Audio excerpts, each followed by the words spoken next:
السلام عليكم ورحمة الله وبركاته.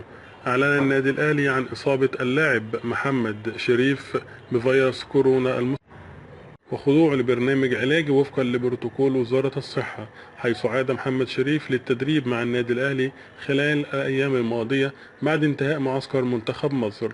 ومن المقرر أن يخضع شريف لمسحة طبية جديدة خلال الأيام المقبلة بعد انتهائه من برنامجه العلاجي، حيث كان محمد شريف شارك مؤخرا مع منتخب مصر ضد توجو في التصفيات المؤهلة لكأس العالم 2021، ولعب اللاعب أساسيا في فوز الفراعنة 3-1 في مباراة الجولة الرابعة، وسجل الهدف الثاني هو. يذكر أن شريف أيضا لعب الموسم الماضي معارا لإنبي من الأهلي وسجل 14 هدف في الدوري.